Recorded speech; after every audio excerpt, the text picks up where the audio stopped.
Now the chapter rotational dynamics. इस chapter में दो वर्ड्स मोस्ट कॉमन वर्ड्स रहेंगे। कौन से दो words? Revolution and rotation.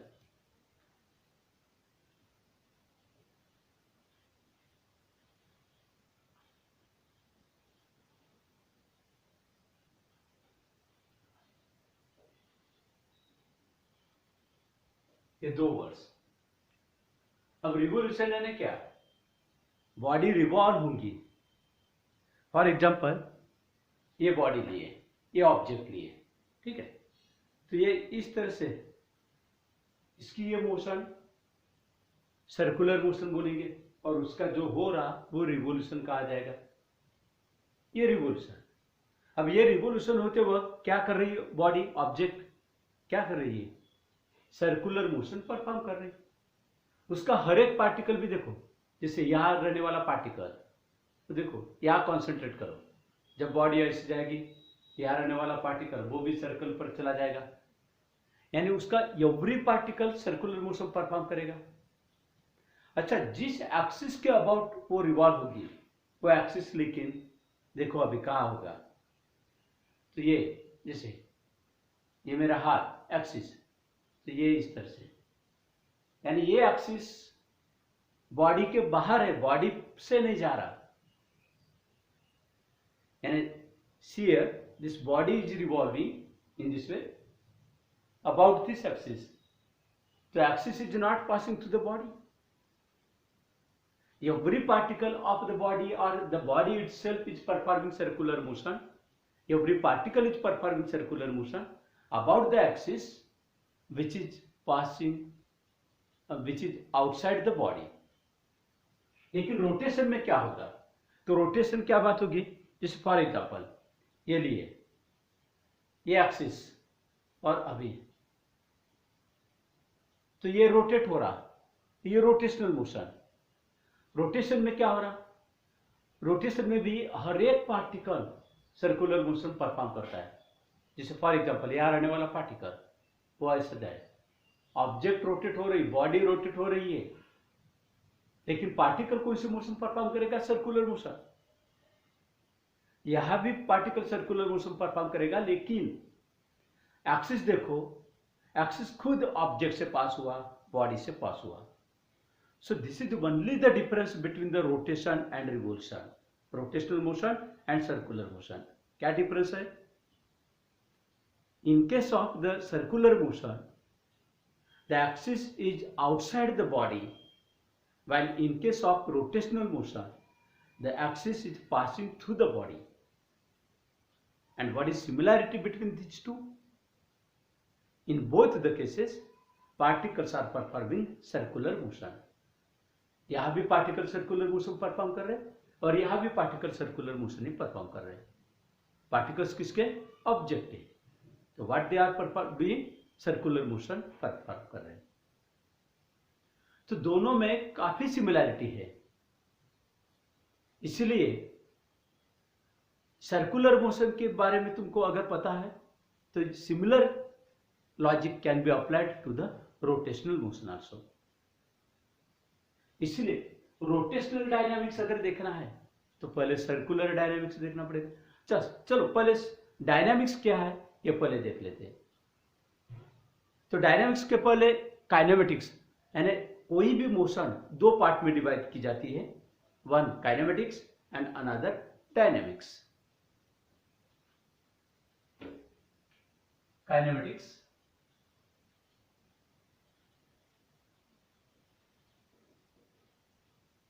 And dynamics.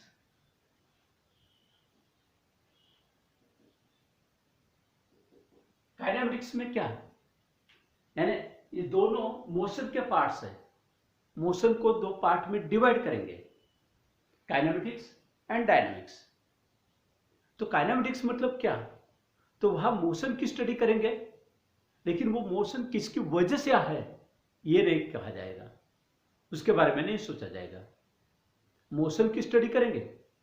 अब मोशन की स्टडी करना है ना, जब कोई ऑब्जेक्ट मोशन में होता है तो उस वक्त उसके साथ जो जो क्वांटिटीज रहती है, जो जो पैरामीटर्स रहते हैं, जितनी क्वांटिटीज रहती है, उनकी स्टडी करना। तो मालूम है अपने को, जैसे फॉर एग्जांपल ये लिया ऑब्जेक्ट, यार अब ये यहां से लेकर यहां तक गया, तो ये हुआ उसका डिस्प्लेसमेंट। जाते वक्त उसकी कुछ स्पीड रही, तो वो होगी स्पीड। उसका मोमेंटम, एक्सेलरेशन, तो डिस्टेंस और displacement, velocity, acceleration, displacement, velocity, acceleration, इन सारी बातों की स्टडी करना, दैट इज कॉल्ड काइनेमेटिक्स। पर डायनामिक्स में क्या, तो डायनामिक्स में ये सारे टर्म्स की भी स्टडी रहेगी, और ये मोशन किसकी वजह से है उसके बारे में भी कहा जाएगा। यानी फॉर एग्जांपल यहां पहले रुका हुआ था, रेस्ट में था, वेलोसिटी 0 थी, बाद में इसको फोर्स अप्लाई किया तो ये जाने लगा, तो किसकी वजह से मोशन में आया, ड्यू टू फोर्स। तो फोर्स की जब स्टडी करेंगे हम अलॉन्ग विद द काइनेमेटिक्स, यानी इन क्वांटिटीज के अलावा ये क्वांटिटीज तो स्टडी करेंगे, लेकिन इनके साथ साथ वो मोशन में क्यों आया उसके रीजन की भी स्टडी करेंगे, तो that will be called dynamics. यानी डायनेमिक्स में क्या रहेगा, ये सारे टर्म्स प्लस फोर्स। यानी इस कहने का मतलब काइनेमेटिक्स में केवल इसकी स्टडी करेंगे विदाउट कॉजेस, और डायनामिक्स में with causes. With causes, causes in the sense वो मोशन में आने के लिए वजह क्या है, वो वजह की स्टडी करेंगे, रीजन की स्टडी करेंगे, that will be called as dynamics. तो रोटेशनल डायनामिक्स यानी, तो रोटेशनल डायनामिक्स स्टडी करने के लिए पहले सर्कुलर डायनामिक्स अगर स्टडी किए तो रोटेशनल डायनामिक्स मिलेगा, ठीक है। लेकिन कोई भी मोशन का डायनामिक्स अपने को तब पता चलता है, तब समझ में आता है जब उसका काइनेमेटिक्स मालूम हो तो। क्योंकि अभी देखो ना, यहां फोर्स की स्टडी करेंगे, लेकिन फोर्स की वजह से क्या होगा, तो एक्सेलरेशन मिलेगा, तो फिर एक्सेलरेशन पहले पता होना चाहिए ना।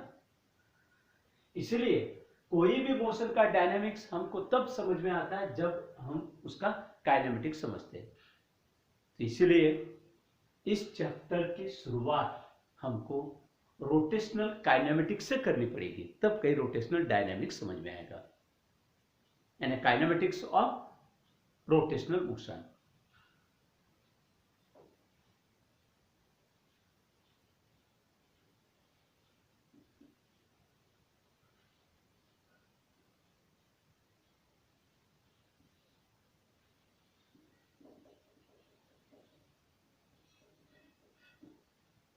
Kinematics of rotational motion. लेकिन अभी थोड़ी देर पहले कहा मैंने कि रोटेशनल मोशन के काइनेमेटिक्स देखना है, तो सिंप्लिसिटी के लिए हम सर्कुलर मोशन के काइनेमेटिक्स पहले देखेंगे, और वो अगर समझ में आए तो फिर रोटेशनल मोशन के लिए अप्लाई हो जाएंगे। तो first of all we have to see kinematics of circular motion.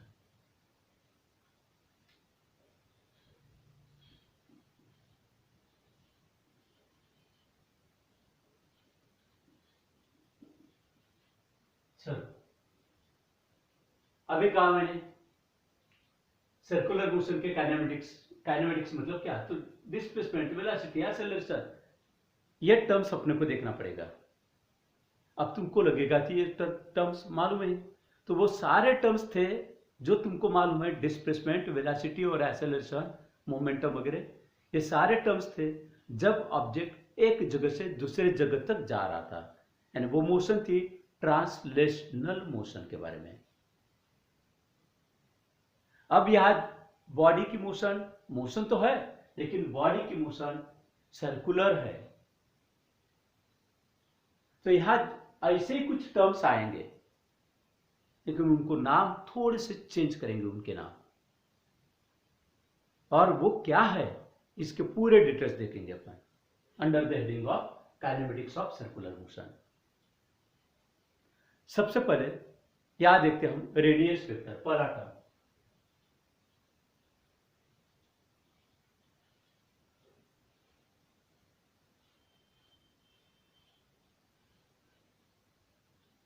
Radius vector किसको बोलेंगे?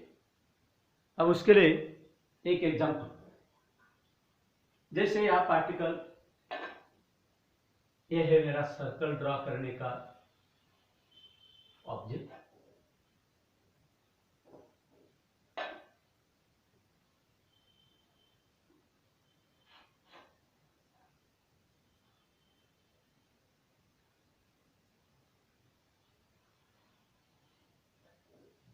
नाउ सी,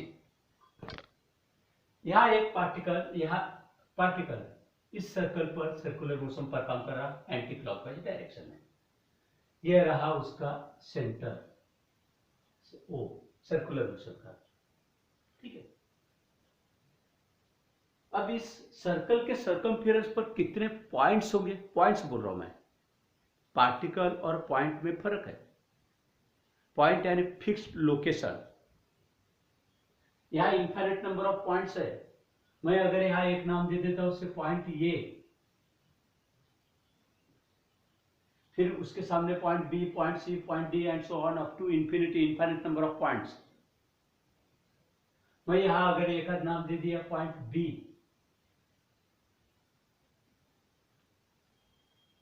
तो पॉइंट ए यही पिच रहेगा, पॉइंट बी यही पिच रहेगा। पार्टिकल लेकिन यहां से लेकर यहां तक जा सकेगा।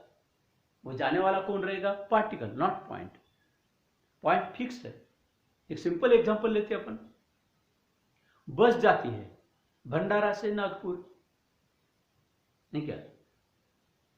तो बस जा रही है, भंडारा नहीं जाएगा, Nagpur. Bhandara is fix location, Nagpur is at fix location, it is a place.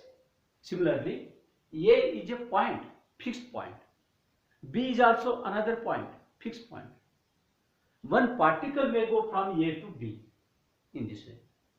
समझा? क्लियर? ओके। अब क्या अज्यूम कर रहे हैं यहां? सपोज ये particle is performing circular motion, यहां सर्कुलर मोशन परफॉर्म कर रहा है इस सर्कल पर। पार्टिकल सर्कुलर मोशन परफॉर्म करते हुए वो पॉइंट ए पर आया। कहा आया? पॉइंट ए पर। और तुमको पूछा गया what is the position of the particle, तो तुम क्या बोलोगे? It is at point A. What I am saying, circular motion perform करते हुए वो पार्टिकल पॉइंट ए पर आया और तुमसे पूछा गया what is the position of the particle, so certainly you will say that it is at point A. तो पॉइंट ए क्या बनेगा? उसकी पोजीशन। फिर क्या करना? रेडियस वेक्टर किसको बोलेंगे? सर्कुलर मोशन परफॉर्म करने वाले पार्टिकल की पोजीशन तक एक वेक्टर ड्रॉ करो। कहां से? तो सर्कल के सेंटर से। फॉर एग्जांपल ये रहा सेंटर और ये रही पोजीशन, या एक वेक्टर ड्रॉ किए, this one. So this is called radius vector. How will you define radius vector? A vector drawn from center to the position of the particle. What is point A? Position of the particle. Particle क्या कर रहा? Performing circular motion. So that is called radius vector. Radius vector तो of course वो एक vector होगा। कहां से draw किया? सर्कल की सेंटर से। कहां तक? पार्टिकल की पोजीशन तक। Then it is called radius vector. अब उसको रेडियस वेक्टर नाम क्यों देना चाहिए? तो वर्थवाइल है। उसका मैग्नीट्यूड किसके बराबर है? Equal to the radius, so that's why it is called radius vector. So as in this diagram, what is the radius vector? Sorry, what is the radius vector when the particle comes to point A? So that is vector OA. How will you write? Vector OA is the radius vector. वो radius vector. Whenever the particle will go to point B, so you will have to draw the position vector. Sorry, radius vector from point O to B. So that will be radius vector. Okay. तो radius vector clear है। चलो और एक बात, radius vector, sorry, एक coordinate system मालूम है तुमको, एक्स वाई एक्सिस, ठीक है, कोऑर्डिनेट, तो उसका दोनों एक्सिस जहां मिलते हैं उसको ओरिजिन बोलते हैं। फिर किसी पॉइंट एक्स वाई प्लेन में कोई पॉइंट है, उसकी पोजीशन बताना है, तो किसके रेफरेंस में बताते हैं हम? ओरिजिन के रेफरेंस में। यानी वो पॉइंट कहाँ है, कितने दूरी पर है, कौन सी डायरेक्शन में है, ये बताने के लिए हम एक रेफरेंस पॉइंट लेते हैं। तो रेफरेंस पॉइंट क्या रहता है? ओरिजिन। यानी उसके रेफरेंस पॉइंट, यानी उसके रिस्पेक्ट में बात कर रहे हैं हम, उसकी, उस पॉइंट की। फॉर एग्जाम्पल ये रहा, हियर से y एक्सिस, दिस इज से x एक्सिस, तो मुझे यहाँ ये पॉइंट की पोजीशन बता रहा है, तो इस पॉइंट की पोजीशन किसके रिस्पेक्ट में कहा जाएगा? इसके पॉइंट रेफरेंस। तो this is called reference point, and now in coordinate system, in the language of coordinate system, it is called origin. तो अब बताओ, मैं रेफरेंस पॉइंट अगर, यानी किसी कोऑर्डिनेट सिस्टम का रेफरेंस पॉइंट यानी ओरिजिन यहां लाया, मतलब ये इधर रहेगा, फिर एक्स एक्सिस, इधर रहेगा वाई एक्सिस, तो नेचुरली ये रेडियस वेक्टर क्या बनेगा उसका, वो पार्टिकल का पोजीशन वेक्टर बनेगा। क्योंकि अपन ने देखे कि ये रहा, जैसे for example this is point P, तो वेक्टर ओपी क्या है? It is the position vector, position बताने वाला वेक्टर है। वेक्टर ओपी क्या है? Position vector. किसका position vector? Of point P, ठीक है। जैसे फॉर एग्जांपल, फिर तुमको मालूम होगा कि जैसे यहां से लेकर यहां तक का डिस्टेंस x और ये डिस्टेंस y, तो x y क्या बनेंगे इसके? कोऑर्डिनेट्स। कोऑर्डिनेट्स होंगे ना x y,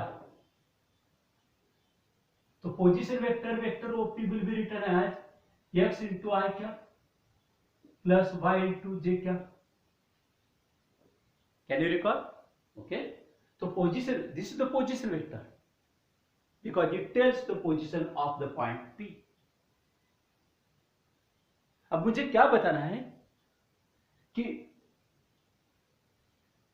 कोऑर्डिनेट सिस्टम यहां, ये जो कोऑर्डिनेट सिस्टम मैं यहां अरेंज करता हूं ताकि उसका ओरिजिन इस पॉइंट O पर आए, सेंटर पर आ जाए। अगर ऐसा किया तो इधर रहेगा X axis, I am not writing it no, इधर रहेगा एक्स एक्सिस और इधर रहेगा वाई एक्सिस। तो नेचुरली रेडियस वेक्टर OA ये क्या बन जाएगा? पोजीशन वेक्टर बनेगा।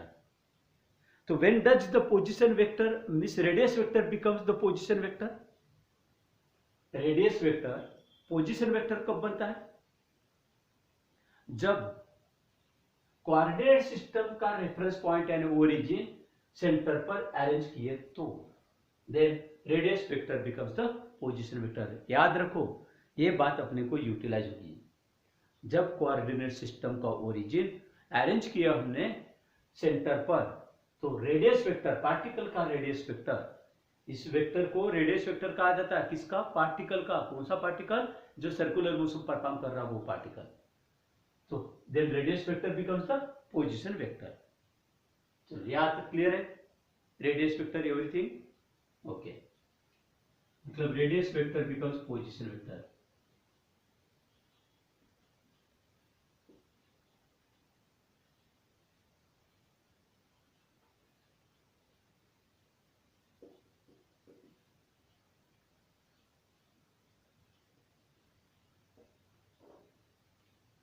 कब? when the reference point or origin of coordinate system is arranged at the center of the circle, then the radius vector of the particle becomes the position vector and vice versa। मतलब उस particle का position vector खुद क्या बनेगा? Radius vector. So this is all about the radius vector. Next, displacement. अब displacement ये word तुम लोगों को वेल फैमिलियर है। सर्कुलर तो वो था ट्रांसलेशनल मोशन के बारे में, डिस्प्लेसमेंट। अब यहां मोशन जरा सर्कुलर है तो यह नाम अलग दिया जाता है, एंगुलर डिस्प्लेसमेंट। यानी जितनी भी क्वांटिटीज है, displacement, velocity, acceleration, momentum and so on, यहां भी वही क्वांटिटीज रहेंगी, लेकिन इनका नाम थोड़ा सा चेंज किया जाएगा, एक एडिशनल वर्ड लगाया जाएगा, एंगुलर। यानी यहां रहेगा angular displacement, angular velocity, angular acceleration, angular momentum, ऐसे वर्ड्स आएंगे। ऑफ कोर्स सिमिलैरिटी रहेगी, जो तुमको मालूम है डिस्प्लेसमेंट, वेलोसिटी, एक्सेलरेशन, तो उनके जैसे ही एनालॉगस इधर क्वांटिटीज है, angular displacement, angular velocity, angular acceleration. ये क्या बातें हैं ये देखना है अपने को। तो second kinematics of circular motion में सेकंड टर्म है, पहला टर्म है रेडियस वेक्टर, वो समझ में आना चाहिए। तो सेकंड टर्म है एंगुलर डिस्प्लेसमेंट।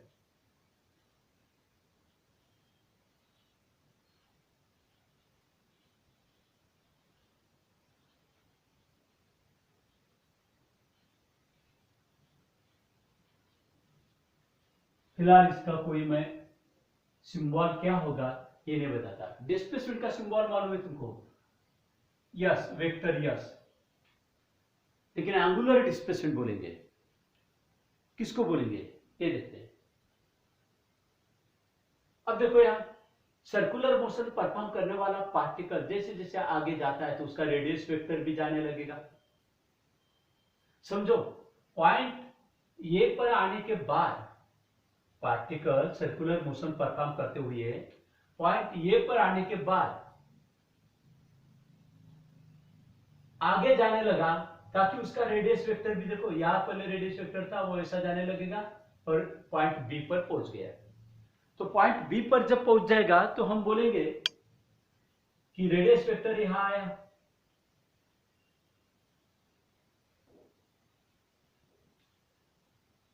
और इस रेडियस वेक्टर ने, पार्टिकल के रेडियस वेक्टर ने इतना सारा एंगल बनाया।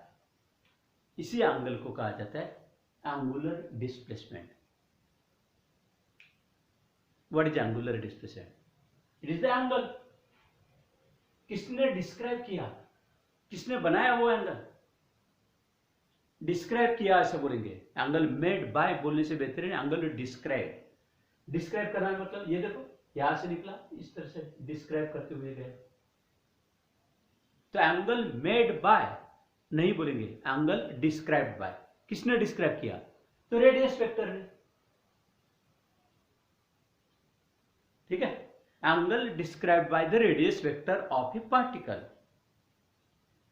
Is called angular displacement. जितना भी एंगल डिस्क्राइब करेगा that is called angular displacement. Simply इतना ध्यान में रखो, रेडियस, पार्टिकल जैसे जैसे आगे जाएगा तो उसका रेडियस वेक्टर भी एंगल बनाते हुए जाएगा, तो वो angle described by the radius vector.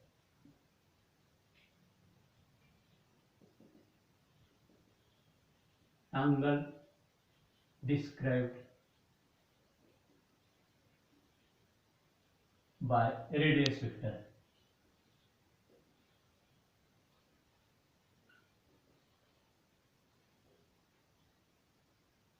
फिर यह डायग्राम में देखो, when the particle goes from A to B, particle की बात कर रहा हूं, ए से लेकर बी तक जा रहा, तो उसका रेडियस वेक्टर इतना सारा एंगल बना है, that B denoted by theta. Angle हम जनरली थीटा से बताते हैं। तो तब बोलेंगे कि एंगुलर डिस्प्लेसमेंट कितना हुआ, angle B O A, measure of angle B O A equals to theta. ये बनेगा एंगुलर डिस्प्लेसमेंट। कब? When the particle goes from point A to B. इसका मतलब ए से लेकर बी तक जाएगा तो इतना सारा डिस्टेंस कवर करेगा वो, कवर डिस्टेंस। व्हेन, तो कवर डिस्टेंस को हम बोलते हैं आर्क डिस्टेंस सर्कल की लैंग्वेज में। तो इसलिए यहां बोलेंगे, यानी एंगुलर डिस्प्लेसमेंट की डेफिनेशन क्या देंगे? Angle described by the radius vector of A particle in circular motion. Circular motion में रहने वाले पार्टिकल ने जो भी एंगल तैयार किया, उसके रेडियस वेक्टर ने जो एंगल तैयार किया, that is called angular displacement. Simple example बताता हूं रे, घड़ी की बात करते हैं। घड़ी में second hand, minute hand, hour hand होते हैं। ऐसा अज्यूम करो, सेकंड हैंड के टिप पर यानी एंड पर एक मच्छर बैठा है और जिद्दी है। सेकंड हैंड घूमते जा रहा है लेकिन वो मच्छर उड़ नहीं रहा है अंदर, बॉक्स के अंदर, कांच के अंदर। अब तुम्हारा कंसंट्रेशन पूरा उस मच्छर की तरफ है। मच्छर कौन से मौसम पर प्रभाव करेगा? बोलो, सर्कुलर मोशन। फिर वो जो सेकंड हैंड है जिसके टिप पर एंड पर वो मच्छर बैठा है, मच्छर सर्कुलर मोशन परफॉर्म कर रहा, तो उसके सर्कुलर मोशन का रेडियस वेक्टर क्या बनेगा? तो वो खुद हैंड बनेगा ना, it will become radius vector. फिर अब वो 12 से निकला और वो 3 पर आया। रेडियस वेक्टर ने कितना एंगल बनाया? 90 degree. That is called angular displacement. So what will be angular displacement of that mosquito when that mosquito will go from tip of 12 to 3? क्या होगा? 90 डिग्री। किसने एंगल बनाया? Angular displacement, sorry, radius vector ने।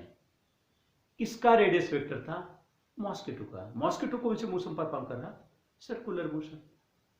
तो that will called angular displacement. Angle describe by radius vector.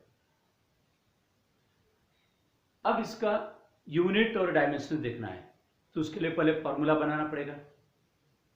मालूम है ना अपने को, 11th स्टैंडर्ड के मेजरमेंट चैप्टर में देखे अपन ने, किसी भी क्वांटिटी का अपने को अगर मान लीजिए यूनिट डायमेंशन चाहिए तो फॉर्मूला बनाना पड़ता है। तो इसका भी फॉर्मूला लिखेंगे। तो अब फॉर्मूला बनाना है इसका एंगल ही। तो तुमको मालूम है सर्कल में तो इसको कहा जाता है आर्क, मालूम है? और ये रही रेडियस और ये रहा एंगल। तो फिर एंगल का फॉर्मूला है angle equals to arc divide by radius, है ये फॉर्मूला। सिंबॉलिकली एंगल यानी थीटा, आर्क CS,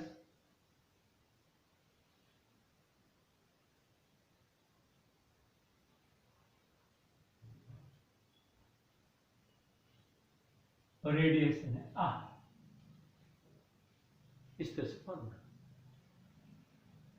अब यूनिट देखते हैं। तो ऐसा यूनिट थीटा मेजर करने के लिए एंगल यूनिट कौन सा है? डिग्री में। अभी मैंने बताया 90 डिग्री। लेकिन ऐसा यूनिट रेडियन भी है एंगल का। ऐसा यूनिट रेडियन है। डिग्री ये जनरल यूनिट हो गया, लेकिन ऐसा यूनिट रेडियन। तो एंगुलर डिस्प्लेसमेंट का भी ऐसा यूनिट क्या होगा? एंगुलर डिस्प्लेसमेंट यानी ये क्या एंगल है, तो एंगल का जो ऐसा यूनिट होगा वही एंगुलर डिस्प्लेसमेंट का रहेगा। तो इसलिए एंगुलर डिस्प्लेसमेंट ऐसा यूनिट क्या होगा? रेडियन।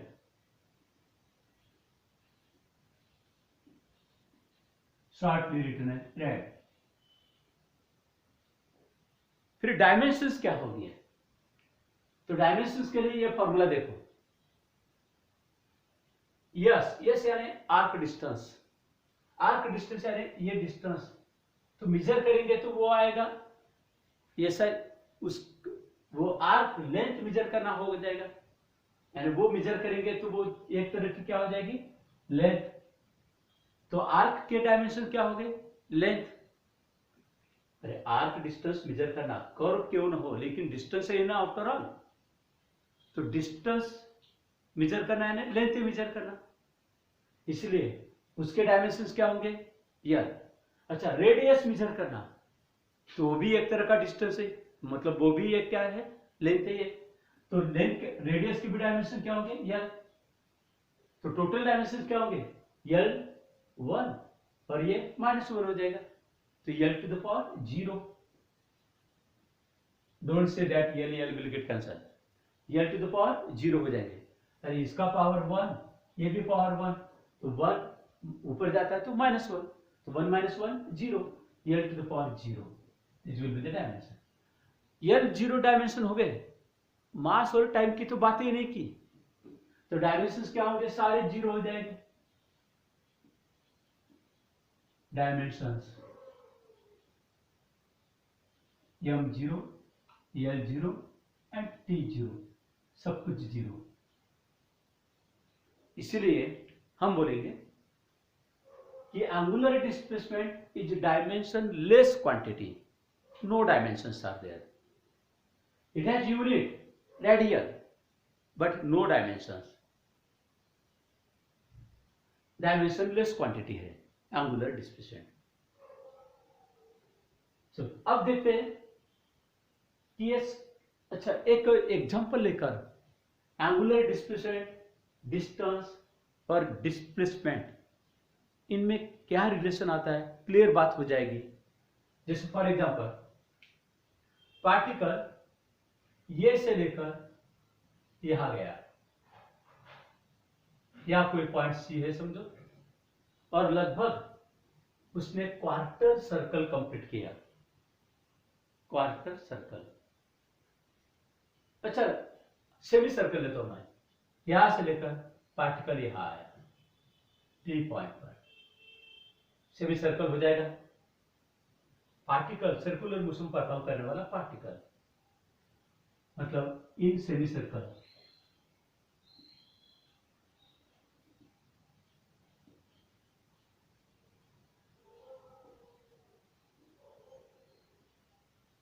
एंड सेमी सर्कल जब कंप्लीट होगा तो उसकी एंगुलर डिस्प्लेसमेंट कितना होगा बताओ।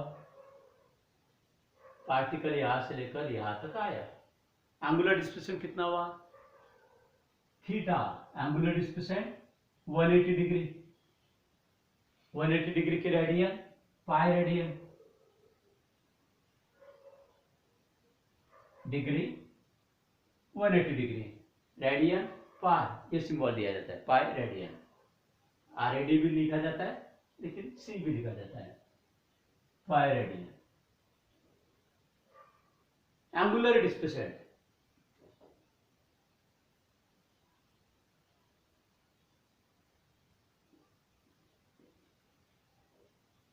अच्छा डिस्टेंस कवर्ड कितना आएगा, डिस्टेंस कितना कवर करेगा आधे सर्कल में, तो आधा सर्कमफिरेंस, फुल सर्कमफिरेंस कितना 2 पाई आर, तो आधा सर्कमफिरेंस, तो that will be nothing but distance covered.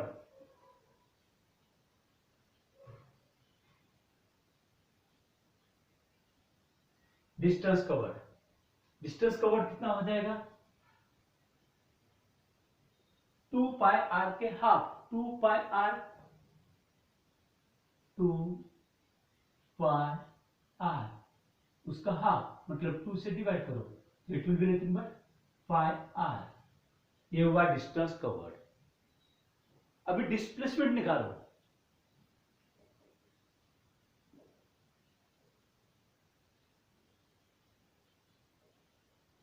Displacement, distance covered denoted by S, displacement vector S, उसका मैग्नीट्यूड, डिस्टेंस कवर्ड है आर्क डिस्टेंस है, सिंपली यस से, और डिस्प्लेसमेंट तो ये थी इनिशियल पोजीशन, बाद में ये आया है यहां, तो दैट बिकम्स फाइनल पोजीशन, तो यहां से लेकर यहां तक डिस्प्लेसमेंट, तो कितना होगा diameter, shortest distance, that's 2 times of R, displacement का मैग्नीट्यूड वैल्यू। देखो तीनों में फर्क। When a particle completes semicircle, angular displacement becomes pi radian. Distance covered becomes pi r, आधा सर्कल। डिस्टेंस ये r पर गया, और डिस्प्लेसमेंट बोले तो ये थी इनिशियल पोजीशन, ये फाइनल पोजीशन, तो final position minus initial position यानी डिस्प्लेसमेंट, तो उसका मैग्नीट्यूड कितना आएगा 2r in this way. Semi circle, quarter circle में भी इसी तरह से निकाल सकते हैं। चलो अभी देखते हैं हम एंगुलर डिस्प्लेसमेंट स्केलर है या वेक्टर।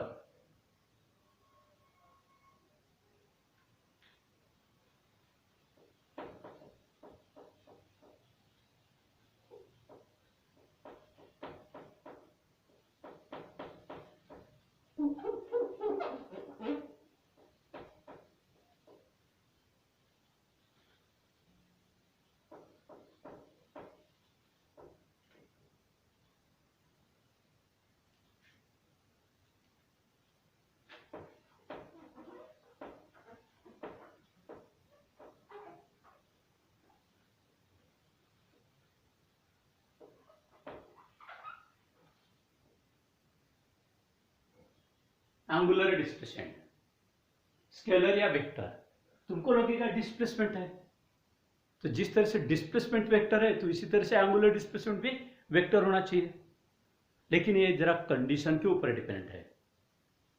उसका एक एग्जांपल देता हूं। जैसे समझो यहां एक पॉइंट, ये कोई तो भी दूसरा नाम देते हैं, जैसे पॉइंट पी, ठीक है। यहां एक चींटी रुक गई, चींटी, एंड उसके बाद इस चींटी को बताया गया कि विसल बजने के बाद निकल जाना, और तो वो चींटी वहां से निकलने के बाद कितना टाइम दिए उसके अनुसार वो डिस्टेंस कवर करते हुए चली जाएगी। समझो यहां से निकली हुई चींटी यहां तक आ गई, ऐसे eight point Q,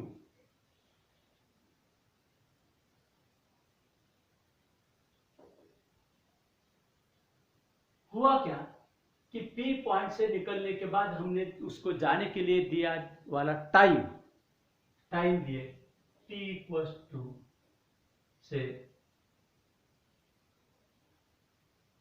2 minute, that is 120 second, 2 minute का टाइम दिए। तो 2 मिनट में वो चींटी यहां से निकलकर इस तरह से आगे के लिए जाते हुए पॉइंट के ऊपर पहुंच गई, और उसको दिया हुआ टाइम क्या हुआ, तो यहां उस चींटी को दिया हुआ टाइम काफी टाइम है, 120 सेकंड, ठीक। तो क्या करेगी, यहां से निकली घूमते हुए यहां तक आ गई, उसने डिस्टेंस कवर किया, यस कवर किया डिस्टेंस, आगे के लिए जाते हुए से टोटल 40 सेंटीमीटर, अजूम करो, दिया हुआ टाइम 120 सेकंड है। अब बताओ मुझे, ये उसने जो कवर किया डिस्टेंस है वो स्केलर है या वेक्टर है, बोलो।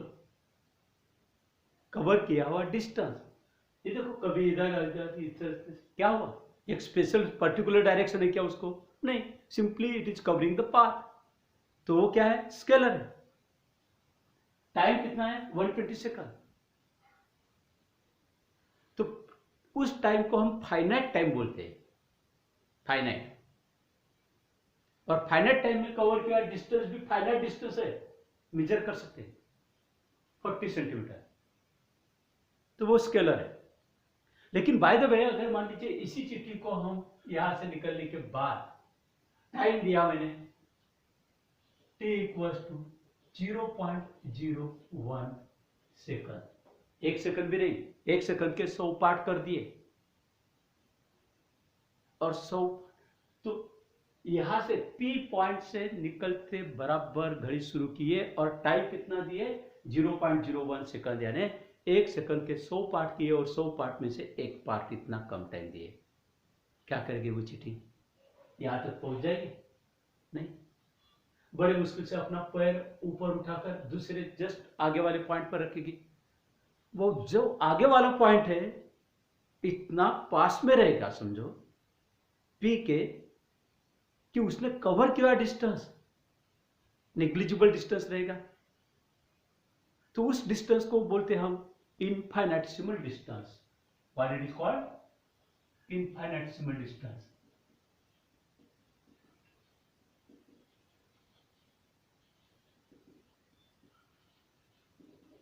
अच्छा, टाइम में कितना दिया अपन ने, इस टाइम के कंपैरिजन में 120 सेकंड के कंपैरिजन में 120 सेकंड फाइनाइट टाइम था, उसके कंपैरिजन में दिया हुआ टाइम ये वेरी वेरी स्मॉल है, तो this time will be also called as infinitesimal time.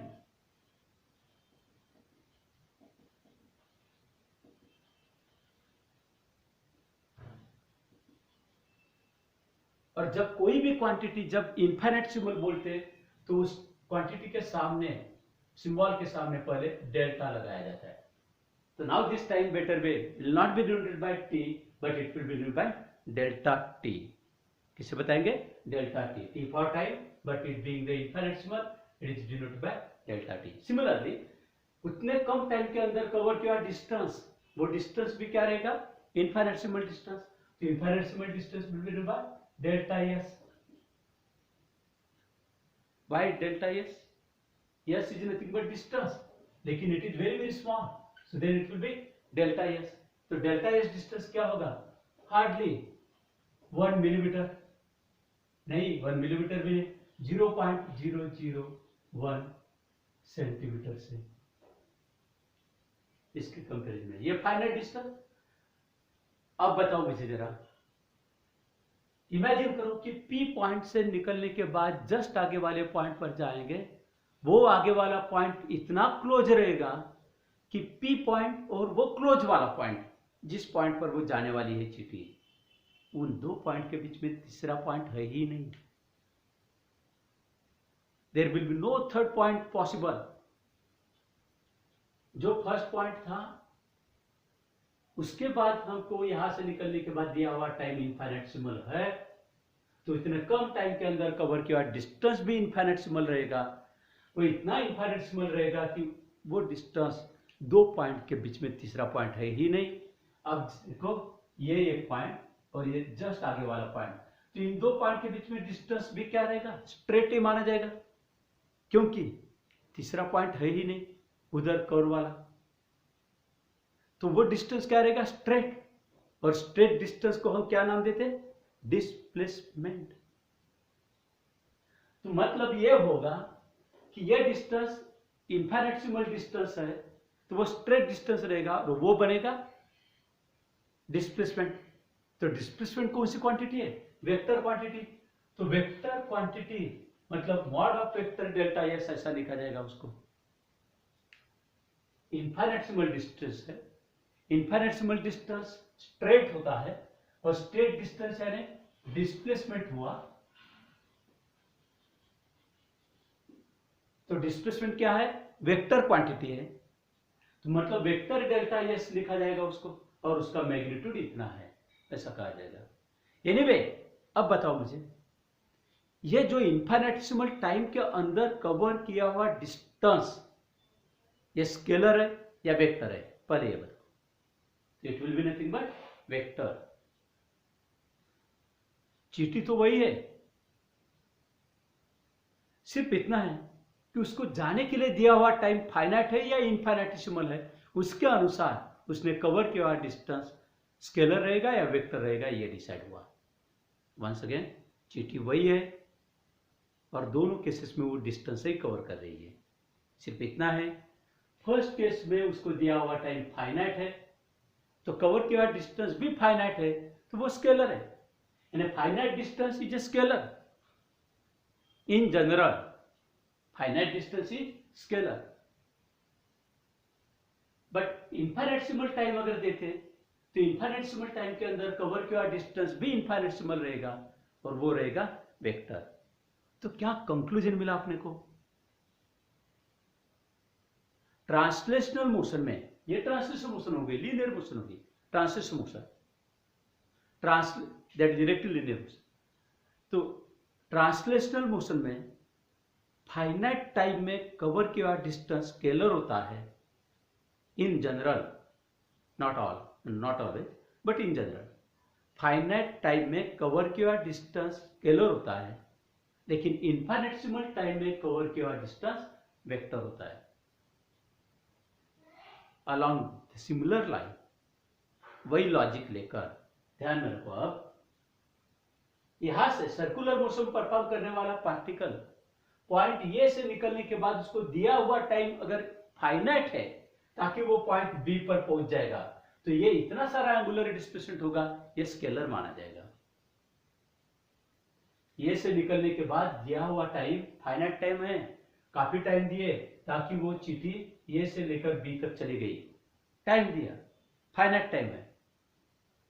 तो उस वक्त उसने कवर किया डिस्टेंस, सॉरी उसने, उसका जो एंगुलर डिस्प्लेसमेंट हुआ वो क्या माना जाएगा? स्केलर।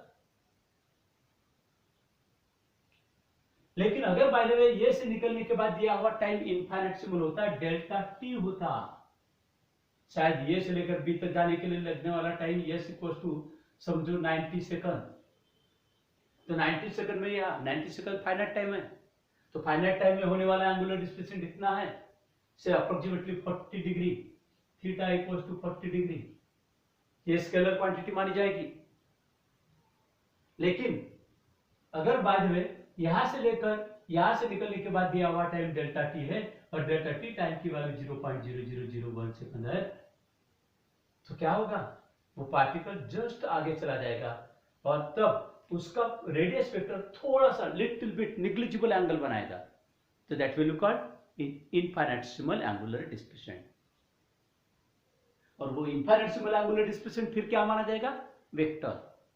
तो फिर कंक्लूजन क्या मिला अपने को, finite angular displacement is scalar, finite angular displacement denoted by theta, उसको थीटा से बताएंगे तो it will be a scalar.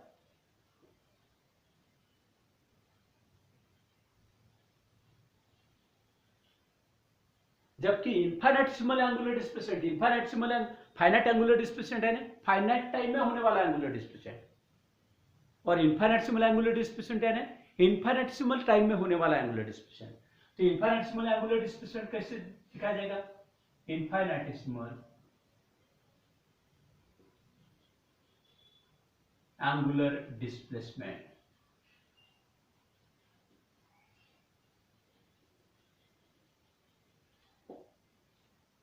Denoted by angular displacement बोलने के बाद थीटा, लेकिन इनफाइनेटेसिमल है तो delta theta. Finite angular displacement theta वो स्केलर है, तो इनफाइनेटेसिमल एंगुलर डिस्प्लेसमेंट वेक्टर है, इज वेक्टर। तो वेक्टर है तो फिर इसके ऊपर एरो देंगे, denoted by vector delta theta. आप ध्यान में रखो, तुमसे अगर सवाल पूछा गया what is the angular displacement, no whether angular displacement is scalar और वेक्टर, तो पहले उनसे एक सवाल पूछो, तुम फाइनाइट है या infinitesimal. Finite angular displacement scalar, infinitesimal angular displacement vector, बस। चलो ये क्लियर हो गया, फाइनाइट एंगुलर डिस्प्लेसमेंट स्केलर और इनफाइनेटेसिमल एंगुलर डिस्प्लेसमेंट वेक्टर। फिर अगर वेक्टर है तो उसकी डायरेक्शन क्या, इनफाइनेटेसिमल एंगुलर डिस्प्लेसमेंट की डायरेक्शन क्या, तो direction is to be denoted is given by right hand thumb rule.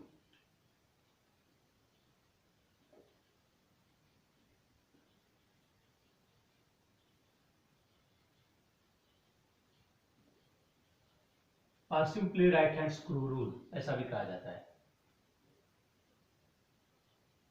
Right hand screw rule.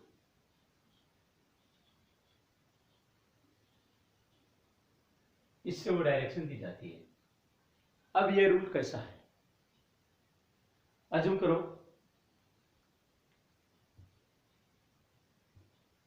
एक पार्टिकल सर्कुलर मोशन परफॉर्म कर रहा, चलो ये देखो यहाँ रहने वाला पार्टिकल, जब मैं इसको रोटेट करूंगा तो ये पार्टिकल कौन सी मोशन परफॉर्म करेगा, इस पार्टिकल की तरफ कॉन्सेंट्रेट करो, कौन सी मोशन परफॉर्म करेगा, सर्कुलर मोशन करेगा। उसके सर्कुलर मोशन की रेडियस क्या रहेगी, यहां से लेकर यहां तक का डिस्टेंस, बराबर है ये।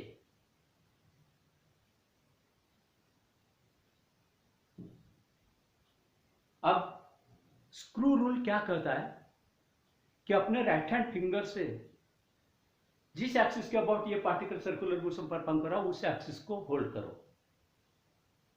राइट हैंड से, इस तरह से कि फिंगर्स जो है, ये फिंगर्स और ये thumb, these are the fingers, this is thumb. Fingers जो है फिंगर्स के जरिए से होल्ड करो और थंब को आउटस्ट्रेच रखो, थंब को आउटस्ट्रेच, और इस तरह से एक्सिस को पकड़ लो। Imagine that hold the axis of revolution in right hand with the fingers, लेकिन फिंगर्स कौन सी डायरेक्शन में कर्ल करेंगे, जिस डायरेक्शन में वो पार्टिकल रिवॉल्व हो रहा वो डायरेक्शन में, ऐसा ही देखो पार्टिकल ऐसे डायरेक्शन में रिवॉल्व, तो ये फिंगर्स भी इस तरह से, यानी इस एक्सिस को पकड़ते वक्त मैं ऐसा पकड़ूंगा और थंब ऐसा रखूंगा, तो थंब जिस डायरेक्शन में होता है that is the direction of angular displacement, angular displacement की डायरेक्शन मानी जाती है। यानी अगर ये पार्टिकल ये पार्टिकल यहाँ सर्कुलर मोशन परफॉर्म कर रहा, तो उसका इनफाइनेटेसिमल एंगुलर डिस्प्लेसमेंट जब भी होगा उसका, तो वो वेक्टर क्वांटिटी रहेगी और उसकी डायरेक्शन क्या रहेगी, तो it will be given by right hand screw rule. तो कैसे करेंगे, ये एक्सिस ऑफ रोटेशन है, ये इस डायरेक्शन में घूम रहा, तो इसको होल्ड करते वक्त ये फिंगर्स भी ऐसे कर्ल करेंगे और थंब रहेंगे आउटस्ट्रेच। ये देखो एक्सिस ऑफ रोटेशन, इसको होल्ड किए, फिंगर्स कौन सी डायरेक्शन है, in the direction of revolution, तो थंब आउटस्ट्रेच है, outstretch thumb gives the direction of angular displacement, तो एंगुलर डिस्प्लेसमेंट ये डायरेक्शन में रहेगा। चलो अब एक बात बताओ मुझे, अपने वॉल क्लॉक मालूम है, तो वॉल क्लॉक में second hand, minute hand, hour hand ये डायरेक्शन में घूमते हैं, ठीक है। जब भी मैंने बताया कि सेकंड हैंड के ऊपर एक मेथड बैठा है टिप पर, सर्कुलर मोशन परफॉर्म करेगा, उसका जब भी इनफाइनेटेसिमल एंगुलर डिस्प्लेसमेंट होगा तो वो एंगुलर डिस्प्लेसमेंट वेक्टर माना जाएगा, उस वेक्टर की डायरेक्शन क्या रहेगी। तो आप तुम इमेजिन करो, ये घूमने वाला सेकंड हैंड ये इस तरह से, और वो इस एक्सिस के अबाउट रोटेट होगा, तो इस एक्सिस को पकड़ेंगे इनसे, ये देखो ये डायरेक्शन में घूम रहा, तो एक्सिस को होल्ड करेंगे with the by means of the fingers with the thumb outstretch, तो थंब ये डायरेक्शन में रहेगा। इसीलिए अपनी दीवार क्लॉक जो है, वॉल क्लॉक जो है, तो उसका एंगुलर डिस्प्लेसमेंट, उसके second hand, minute hand, hour hand, इनका जो एंगुलर डिस्प्लेसमेंट लेते हैं तो वो कौन सी डायरेक्शन में आएगा, परपेंडिकुलर इनवर्ड, यानी ये देखो ये घड़ी इस तरह से, मतलब ये हैंड इस तरह से घूमेगा तो परपेंडिकुलर इनवर्ड रहेगा। Got it. अपना सीलिंग फैन लो, सीलिंग फैन मानो, तो सीलिंग फैन में सारे ब्लेड्स वो इस तरह से घूमते हैं, हर एक के घर का फैन ये डायरेक्शन है, और एक्सिस रहता है ऊपर ऐसा, ब्लेड्स घूमते हैं ऐसे सीयर, ये समझो ब्लेड, तो blade will be rotating in this way, ठीक है। फिर इस ब्लेड के टिप पर यहां समझो फिर से कोई मक्खी बैठी है, घुमाने के बाद, शुरू करने के बाद भी वो मक्खी उड़ नहीं रही, सर्कुलर मोशन परफॉर्म करेगी, तो ये बनेगा उसका एंगुलर ये बनेगा उसका रेडियस वेक्टर, और बाद में इस तरह से क्या करेगा, वो सर्कुलर मोशन परफॉर्म करेगा। तो फिर इसका एंगुलर डिस्प्लेसमेंट, इनफाइनेटेसिमल एंगुलर डिस्प्लेसमेंट निकालना है अपने को,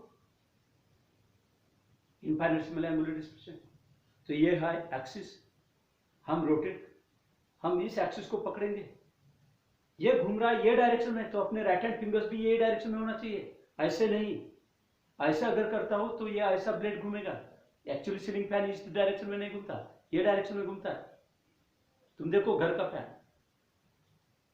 तो ये डायरेक्शन में ऐसा होल्ड करेंगे एक्सिस को, और थंब रहेगा डाउनवर्ड, तो एंगुलर डिस्प्लेसमेंट कौन सी डायरेक्शन में आएगा, डाउनवर्ड।